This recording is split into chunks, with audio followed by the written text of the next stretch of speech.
Tonight on CTV3 News, police are investigating a violent home invasion in the West. An American businessman is shot while defending his family.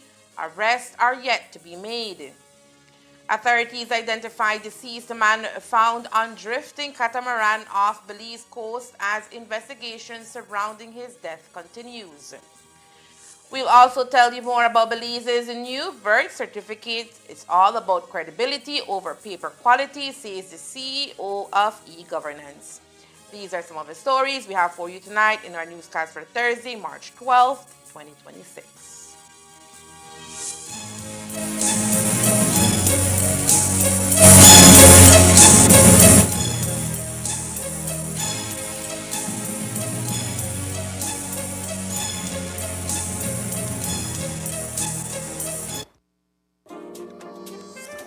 From whiskeys and wines to elegantly crafted cocktails.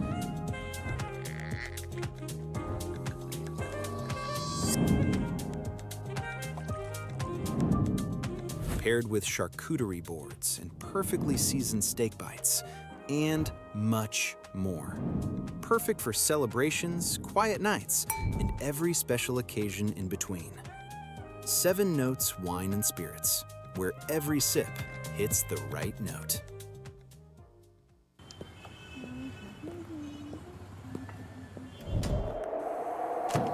ExpressNet now has up to 400 megabytes of high-speed internet. Choose the speed that fits you. From faster browsing to faster gaming. Connect more devices at once. Or bundle it with Express Plus and HBO Max. Internet and streaming entertainment, all in one. Yeah, faster starts here. Sign up today at any Centaur office or contact us to get started.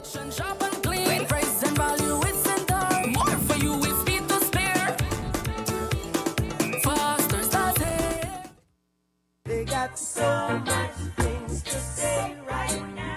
They got so much things to say. The way some people are talking you'd never know, but the most blatant nepotism and fleecing of BTL took place under UDP when Dean Barrow was Prime Minister. Barrow placed his son Anwar on BTL's board in 2009 as soon as he nationalized the company, which would eventually cost Belizeans almost $650 million for shares barely worth $200 million.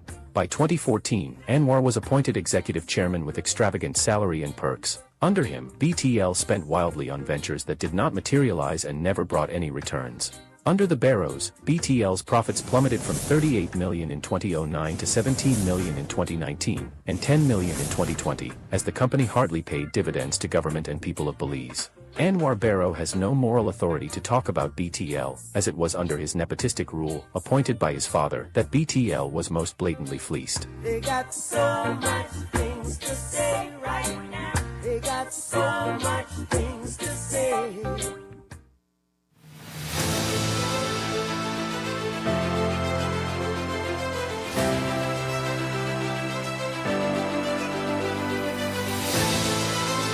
We recently formed MOUs with the American Hotel and Lodging Education Institute, which is the education arm of the American Hotel and Lodging Association, and also with the American Culinary Federation to do culinary training. We're here to celebrate our accomplishments. This is not about replacing Belizean cuisine. This is about, we want the Belizean cuisine, we want the Belizean richness and diversity, right? So this is about your skills. You all know what you all learned, so it's about transferring that skill. We want to inspire this career because, you know, it's amazing. You love what you do, right? And it really is something that I think we can inspire other young Belizeans to undertake, and it's now part of your responsibility as those who have received this training and see a pathway for greater things. Just to put it into perspective, there's only about 6,000 certified executive chefs in North America. There is only 69 certified master chefs in the world. There is less than 10 certified executive pastry chefs in this entire world. And now in Belize, we have 3 sitting in this room.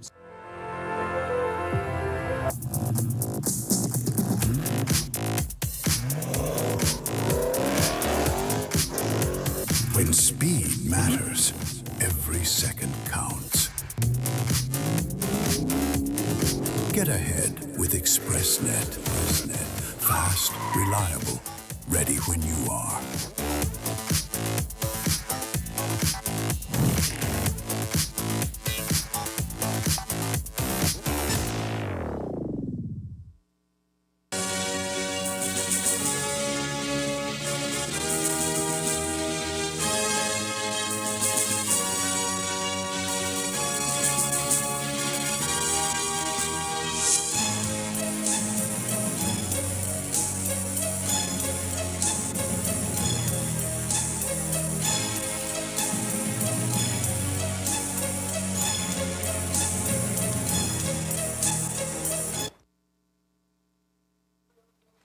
Good evening with your news also simulcast on Face FM 106.7. I am Joanna Rodriguez.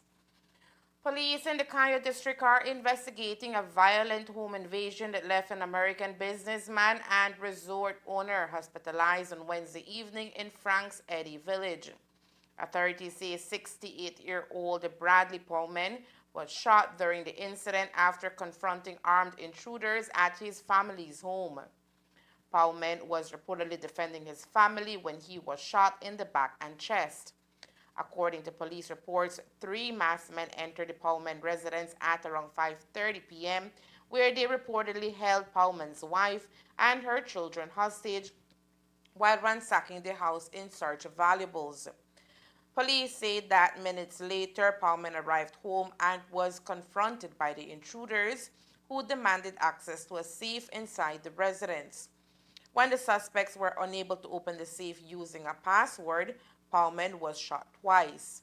During the confrontation, he reportedly struggled with the attackers and narrowly avoided being shot in the head. Pullman was transported for medical treatment and is currently receiving care at the Western Regional Hospital.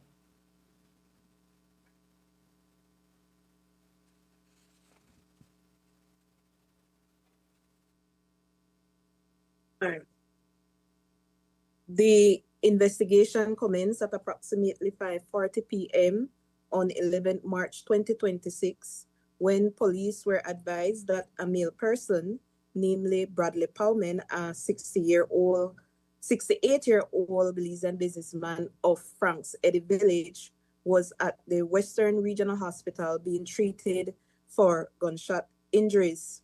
What we have learned so far in the course of the ongoing investigation is that Pullman was at his residence in Frank's Eddy village along with other members of his family when 3 masked male persons are reported to have entered that residence. One of the male persons was armed with a firearm, and they made demands of the family that they handed over items that were in their possession.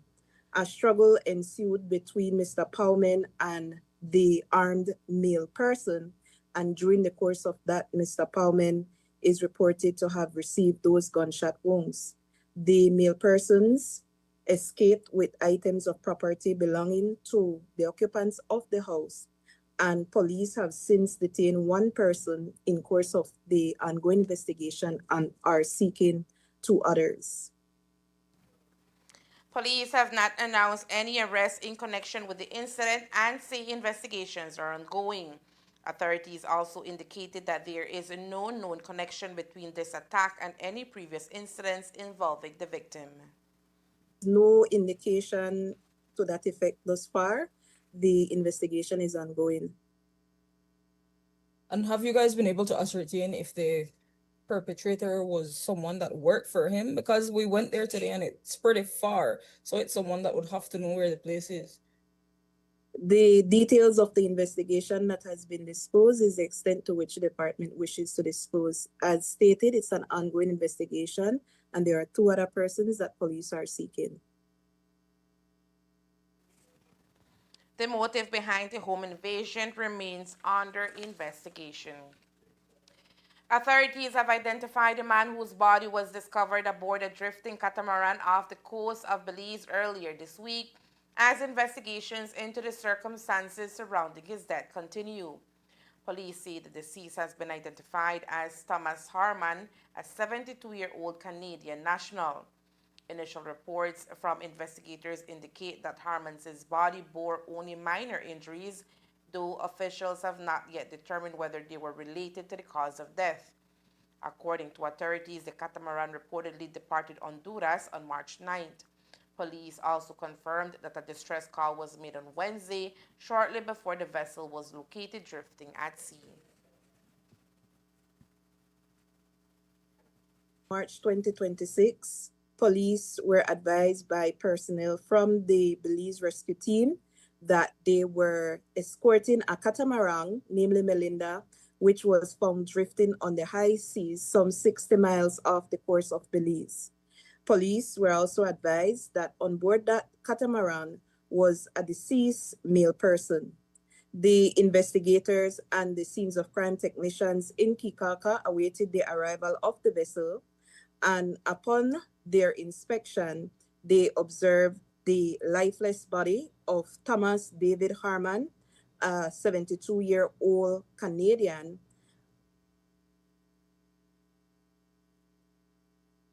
Police say that while the boat was not found within Belizean waters, an investigation is ongoing. In the interest of an investigation, if there is a view by the flagship or the country for which Mr. Harman is a national of, namely Canada, desires to conduct an investigation. As previously reported, at around 8:30 a.m. on Wednesday, the Belize Coast Guard received information from a passing cruise ship about a catamaran drifting approximately 60 miles offshore from Belize City and about 8 miles off the North Channel near Key Cocker. Residents across Belize are raising concerns about the appearance of the country's newly issued birth certificates, which are now being printed on standard typing paper without the heavy stock and embossed seal that previously gave the document a more official look. Many critics say the new certificates appear flimsy and lack the traditional features they associated with an important government document. The updated birth certificate is now issued as a single printed sheet that includes a government stamp and an embedded QR code. The code contains the applicant's unique identification number and serves as a primary method for verifying the authenticity of the document. Responding to the criticism, the Chief Executive Officer in the Ministry of E-Governance, Jose Urbina, said it is unfair to describe the new certificates as substandard. According to the CEO, the security of the document lies not in the quality of the paper, but in the digital verification system attached to it. The word substandard, I would say, is unfair, because when we look at the region, I had a friend from Honduras. He was working in Belize many years ago, and he said, "You know what? I need a birth certificate, and I need it quick." I said, "Boy, how you want to get your birth certificate? We're in Honduras." He said, "That's not a problem." He went on his mobile device, smartphone. He applied for it. 5 minutes after, he got it printed on the printer here in Belize. It's all right, I already have my birth certificate. So, but I had the same concern, but that's just a page. How do you verify that that's a legitimate birth paper? He went further and explained, look, it's on the barcode that it has. You can go online and you can verify the authenticity of this birth paper. And that's what we're dealing here in Belize. I think that here in Belize, as a ministry, this is, as a CEO accepting this, is that we should have taken a more aggressive educational campaign as it relates to the CRVS, the new board paper, to educate our community what it's all about.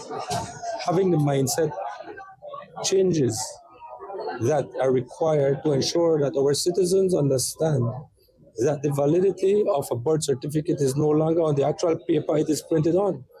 It is how you can verify that that document is a valid document at the Belize Vital Statistics, and that is through the QR code. You can make that validation. And it's cheaper operationally for the government of Belize because that paper, the old paper that the birth paper was printed on, had to be imported from the UK because it had specific securities to prevent from being a fraudulent document. But now as we move along with digital transformation, the securities is not on the paper itself, it's more on the digital infrastructure that's hosting that information. EO Urbina further explained that the QR code allows authorities and institutions to quickly confirm the legitimacy of the certificate by scanning it, linking directly to the government's records. But we're not, as a government on the vital statistics, they are not charging you for a reprint. You can print that document once you apply for it and you have it in your email, or you have it delivered at the nearest police station, for example, or the nearest vital statistics office. You can make copies, you can reprint that document. So when you say, how can you safeguard the integrity of that QR code in terms of the hard copy, you can always reprint that document. In terms of safeguarding the secure QR code, which you might say, all right, well, I can develop a new QR code anywhere online, but can you authenticate or validate that QR code on the CRVS system? The answer would be no, you cannot. And that is the safeguard that is built in the digital platforms of today. So let me use as an example, right? Also, we saw some resistance with the criminal records registry, with the police record. Now, citizens were questioning, but I don't no longer have the actual signature and the stamp. So to me, if I print it, I can easily say that I can do a fraudulent document because it doesn't have the signature. But who says we cannot forge the signature or get a stamp and do our own thing, right? Because the previous the previous police record, look, we see with your pictures on it and 2 stamps on each corner of the picture. Now, with your new police record, you can again validate the authenticity of that document. While the government maintains that the system improves verification and efficiency, some residents remain skeptical, arguing that the physical appearance of the certificate still matters for official use and public confidence. The citizen can confirm through the online portal, right? Or an employer. If an employer requires your birth paper, they can confirm with the BSU. You brought up immigration, which is unique because immigration or the Department of Immigration already has an API connection to the CRVS. So when they scan that QR code, they can authenticate it. They get a yes or no. Valid? Yes. Valid? No. Simple response to that. And when we look at all of government services, the objective is that when you look at the digital infrastructure, the digital ecosystem that is being envisioned, it is that all systems in the government of Belize will be integrated through APIs, and the validation will be made through that medium. It will no longer be through the document because that no longer has validity. The Ministry of E-Governance says a new format forms part of its broader efforts to modernize public services through digital verification systems. Coming up next, Minister of National Defense speaks on the America's Counter Cartel Conference. Stay tuned. The Orange Walk Town Council is inviting applications from suitably qualified and motivated individuals to fill 5 garbage fee collector positions within our revenue department. Minimum requirements: high school diploma, friendly and people-oriented personality, tech savvy, must own reliable transportation, preferably a motorcycle, honest and dependable. Interested applicants are asked to submit the following documents: application letter, copy of high school diploma, valid social security card, 2 character references. Applications must be submitted in person to the Orange Walk Town Council office by February 20th, 2026. Join our team and contribute to keeping Orange Walk clean and organized.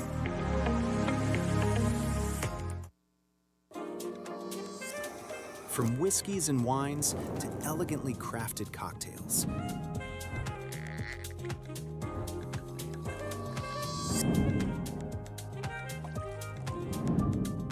Paired with charcuterie boards and perfectly seasoned steak bites, and much more. Perfect for celebrations, quiet nights, and every special occasion in between. 7 Notes Wine and Spirits, where every sip hits the right note. The Civil Registry Department and Vital Statistics Unit provides comprehensive information services to assist citizens in obtaining official documentation related to key life events. You can apply for birth, death, marriage, adoption, or deed poll certificates for records that have already been registered. You can also request tailored information extracts or certified copies of documents about specific life events. All Vital Statistics information services are available through the new Civil Registry and Vital Statistics System, CRVS. You can complete all services online from the comfort of your own home, or if you prefer face-to-face interaction or need additional support, you can visit their nearest office to complete any service. The new CRVS, digitally connecting citizens to all vital statistics services. Visit crvs.gov.bz today to access our services.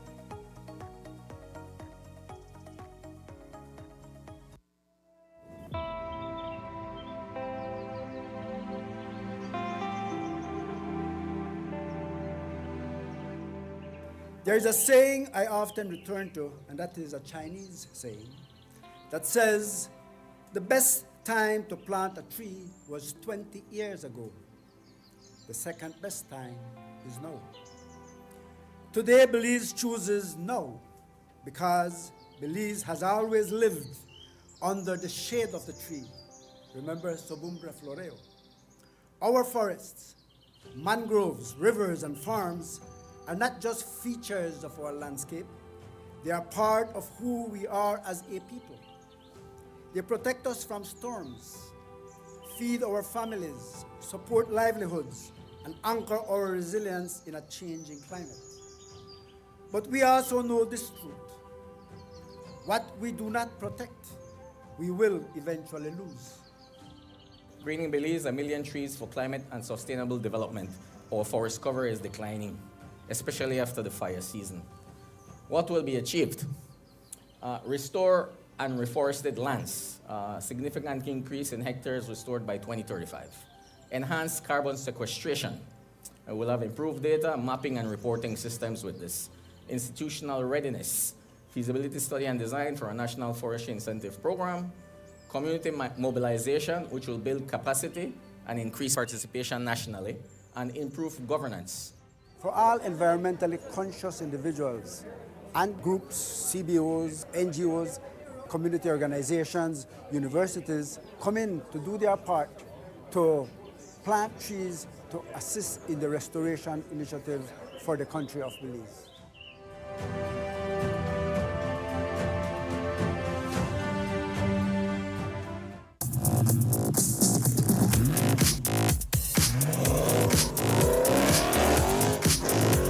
When speed matters, every second counts. Get ahead with ExpressNet. Fast, reliable, ready when you are.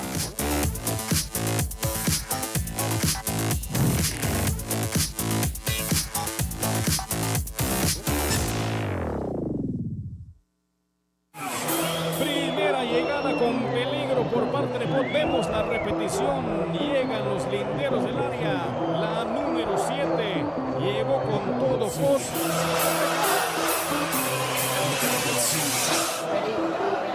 Live in 5, 4, 3, 2, en vivo, en directo a través del canal 53 de Centaur. Izquierda viene cámara. El número 7 saca el disparo largo. El disparo de cámara.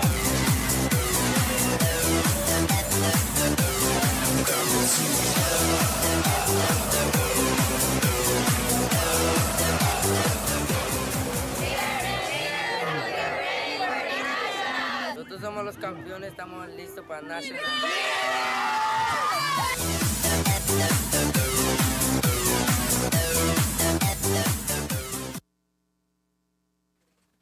A few days ago, Belize's Minister of National Defense and Border Security, Florencia Marin, delivered a compelling address at the inaugural America's Counter Cartel Conference. The event, held in Miami, gathered defense and security leaders from 17 countries across the Caribbean, Central America, and South America, united in their goal to combat transnational organized crime. During the event, a joint security declaration was signed, reaffirming the participating nations' commitment to maintaining peace, sovereignty, and stability throughout the region. Minister Marin, speaking before U.S. Secretary of War Pete Hegseth, General Donovan, and other high-ranking delegations, addressed the pressing threats posed by criminal organizations, emphasizing how these networks exploit maritime and land routes to traffic narcotics, weapons, and people. On Tuesday, after the budget presentation, Marin spoke to the media about the meeting. I said Belize can't work on this international threat alone. I mean, quite frankly, no country can do it alone. These transnational organizations operate across borders. They don't have that restriction. So to counter it, we must work together. And we've always had successful partnership, but I think they want to take it up now to a newer level. And we look forward to that, to be able to keep our sovereignty intact and to be able to keep Belize safe. What about though the U.S. officials saying, and they repeated it several times during the conference, that if the countries do not want to partner with, then they will go it alone. And they referenced what happened in Venezuela, and then they've also spoken about Operation Southern Shield of basically bombing the vessels that they have deemed as narco vessels. I mean, as I said from the outset, we're always working, we're always prepared to work, because we can't do it alone. So, I mean, I can't speak for the U.S.'s intention, I could speak for Belize. We will work together with whoever wants to help us keep this country safe from transnational criminal networks. No? So, I mean, yes, it's something that's ingrained from the beginning. We've always worked with our Mexican partners. We have some collaboration with the Guatemalans and the Hondurans and with the Americans in the overall combating this scourge on our society. So, I mean, they speak how they speak. We have our own objectives. No? Should Belizeans be concerned in the sense that there are and have been reports in the past that some of the people in our gangs have in fact worked with cartels? And if the U.S. is labeling these narco cartels and the groups as terrorists and going after them with force, they've said that lethal force is the only thing that can be used. Should we be concerned that they would be coming after our people in that manner? We haven't trashed out exactly how that will be formalized. There's a lot of discussions that needs to take place, you know. So I mean, but whatever scourge we have in our society, I don't think we're at the level where we may need some lethal force against these criminal networks. So I don't think we're at that level, and I hope we don't reach that level at all. Following an extended period without permanent leadership, the Carl Houston Memorial Hospital, KHMH, has named Shireen Reyes as its new Chief Executive Officer. The largest public hospital in Belize has been managed as an interim basis since October after the departure of former CEO Chandra Nispet Cancino. In February, the hospital board conducted interviews with a select group of candidates, including Anne-Marie Thompson, former acting labor commissioner, Timothy Segura, assistant administrator, and former acting CEO of KHMH, Dr. Gilroy Middleton, former CEO at the Ministry of Immigration, and Gilda Diaz Hall. Reyes, who previously held the position of financial director at the hospital, was chosen for the role. Her appointment represents a crucial move towards restoring stability at the institution, which is Belize's sole tertiary level referral hospital. The government of Belize today responded to the recent public release of a letter from the chairman of the United States House of Representatives Committee on Foreign Affairs addressed to the U.S. Secretary of State. The letter requests an evaluation by the U.S. Department of State concerning Belize's investment environment and the robustness of its institution checks and balances. The inquiry follows concerns raised about investor disputes in Belize, including the long-running controversy surrounding the Stake Bank Island cruise port development. U.S. lawmakers have questioned whether such disputes signal broader governance or rule of law challenges. In response, Belize states that it continues to stand as a stable democracy, confident in the integrity of its judicial system, and proud of its long-standing mutually beneficial relationship with the United States, and affirms its commitment to full cooperation with both the U.S. House of Committee and State Department, pledging to provide any necessary information or clarifications to facilitate their review of Belize's investment climate. The government also points out that attracting foreign direct investment remains a top priority for Belize. To this end, significant strides have been made to enhance the country's business environment. These include updating legal frameworks, streamlining and digitalizing regulatory procedures, expanding incentives for foreign investors, and maintaining active engagement with investors and the private sector. These efforts have yielded positive results, with Belize reviewing approximately $505 million in net foreign direct investment inflows over the past 2 years. The government also points out that Belize ranks favorably within the Central American region, holding the second lowest perceived corruption level according to the Corruption Perception Index, and securing third place in the World Justice Project's Rule of Law Index. Concerning the compulsory acquisition of the Stake Bank extension, GOB says the matter was ruled constitutional by the High Court of Belize. The claimants have appealed this decision to the Court of Appeal, and as the case is still under judicial review, the government reserves detailed commentary until the legal proceedings reach their conclusion. And there is more news after the break. Stay tuned. From whiskeys and wines to elegantly crafted cocktails.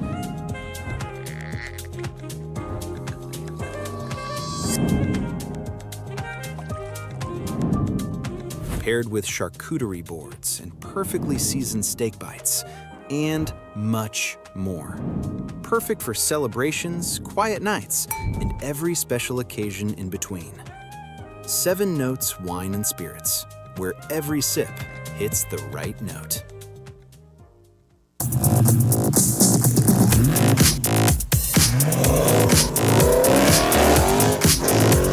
When speed matters, every second counts. Get ahead with ExpressNet. Fast, reliable, ready when you are.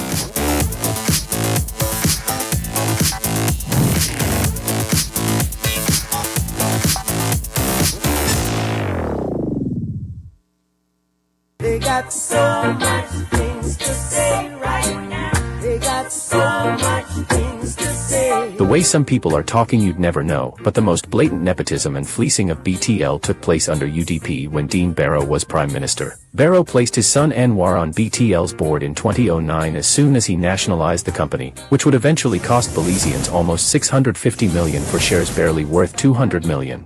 By 2014, Anwar was appointed executive chairman with extravagant salary and perks. Under him, BTL spent wildly on ventures that did not materialize and never brought any returns. Under the Barrows, BTL's profits plummeted from $38 million in 2009 to $17 million in 2019, and $10 million in 2020, as the company hardly paid dividends to government and people of Belize. Anwar Barrow has no moral authority to talk about BTL, as it was under his nepotistic rule, appointed by his father, that BTL was most blatantly fleeced. They got so much things to say right now. They got so much things to say.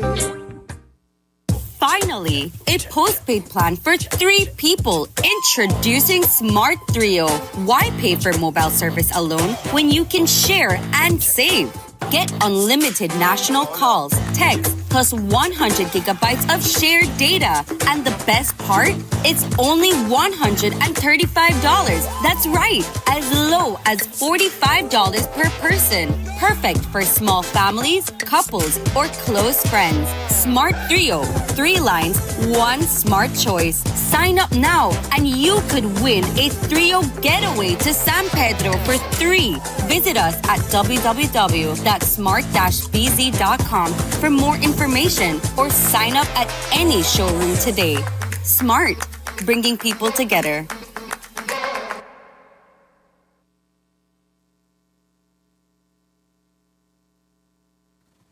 On March 11, 2026, Her Excellency Rosana Briceño, the Special Envoy for the Development of Families and Children, delivered an inspiring address to emerging youth leaders from across the region at the International Youth Leaders Summit held in Mexico City. During the event, she was honored with the prestigious Role Model for Humanity Award, recognizing her outstanding dedication and impact. In her speech, Briceño emphasized the transformative power of positivity as a source of strength, empathy as a vital link for genuine connection, and resilience as the key to overcoming obstacles and fostering growth. She reflected thoughtfully on the distinctive global challenges faced by today's youth, expressing a strong conviction in their unmatched ability to drive a change through creativity, determination, and compassion. I shared my profound faith in the extraordinary potential of young people to lead their communities and tackle pressing issues with resolve and heart, Briceño stated. Furthermore, she urged the attendees to appreciate the significance of everyday choices in affecting meaningful change. She encouraged them to seize every chance to develop personally, raise their voices for important causes, and actively participate in envisioning, building a brighter, more inclusive future that, while not yet realized, is well within reach. Prime Minister John Briceño extended congratulations to the Special Envoy on receiving the award. The National Climate Change Office, NCCO, under the Ministry of Sustainable Development, Climate Change, and Solid Waste Management, officially launched Belize's 5th Annual Climate Week on March 12, 2026, at the Toledo Welcome Center in Punta Gorda town. This launch reaffirms the country's commitment to climate resilience, indigenous knowledge, and sustainable development. As the NCCO's flagship national outreach and engagement initiative, Climate Week serves as Belize's premier platform for climate education, dialogue, and collaboration. The event specifically aims to formally announce and create national awareness for Climate Week 2026, including its August 22nd to the 25th observances in Punta Gorda Town, Toledo District. Highlight the thematic priorities, the orange economy, technology and climate change, indigenous knowledge and heritage, and community-centered resilience, and mobilize multi-sectoral participation and partnerships across government, civil society, the private sector, youth, indigenous communities, and development partners to support coordinated national climate action. The official launch event provided an overview of the planned activities, highlighted partnership opportunities, and outlined ways for the public and stakeholders to engage in the 5th annual observance. And that's the news. We invite you to join us for another newscast on Friday, March 13th, here on CTV3 News and Fiesta FM 106.7. Remember that to read a text version of the news, you can visit our website at ctv3belizenews.com. You can also log on to our Facebook page for current stories at facebook.com/ctv3belizenews or our YouTube channel at CTV3 News BZ. From all of us here at CTV3, thank you for watching and listening. Good night.